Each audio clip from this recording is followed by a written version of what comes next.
Sveiki gyvi.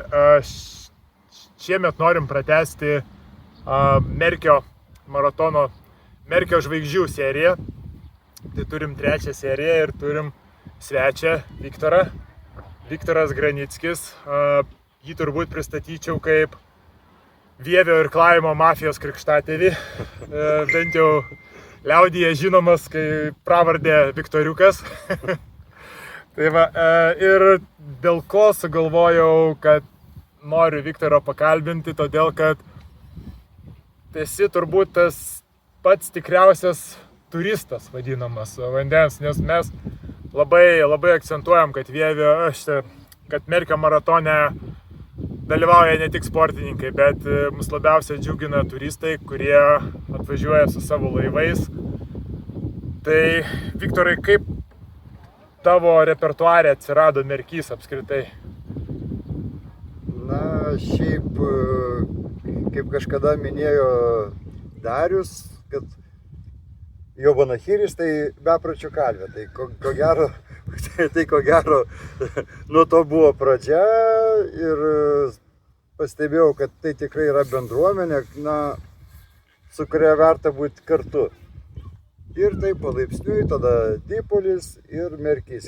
O Merkys man ko gero tai yra vienas dalykas, kad tai yra nuostabi gamta, labai tinkamas maršrutas, atstumas būtent turistam, kurie aš klasę ir save priskirčiau, nes atėjau į šitą tai vadinamą užsiėmimą jau gan solidaus amžiaus. Tai net nežinau, ką pridurti. Ir jeigu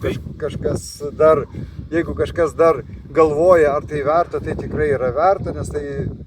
Tai aš jau supratau, kad tavęs paskutinis klausimas, atkrenta, jau nereiks klausti, ką veiksi birželio 6 dieną, ne? Tikrai ne. Supratau. Gerai, pats jau esi dalyvavęs 100 km, ne? Vohandu plaukęs. Dviejose. Dalyvavęs Merkyje, dalyvavęs daug kur dalyvavęs. Dabar ruošiesi 24 valandom. Taip. Kas sunkiausia? Nes aš esu tiesiog girdėjęs iš žmonių nuomonių, kad ne visada ilgiausia distancija yra sunkiausia. Čia kai kas netgi irgi žmonių, Merkio maratonas 300 km, mes esam pripratę savaitgalį 15 praplaukti. Sunkiausia tai turbūt rasti laisvą laiką tam dalykui. Bet pačiose lenktynėse, kai jau atsistūmė nuo kranto ir išplaukė. Tikrai neatstumas, nes aš net nežinau, kuriam maratone labiau įdėjau jėgų, ar Vohandu, ar Uloj. Nes, atrodo, Ula tai yra toks atstumas nedidelis, bet yra reikalų. Žodžiu, visur save atiduoti, nereikia. Taip. Ir tai tikrai nemanau, kad atstumas. Atstumas tai, aš manau, kad labiau psichologinis turi būti pasiruošimas.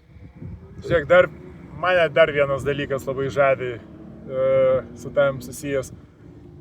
Vievis, nedidelis miestelis. Kaip tu užkabini tiek žmonių su savim kartu?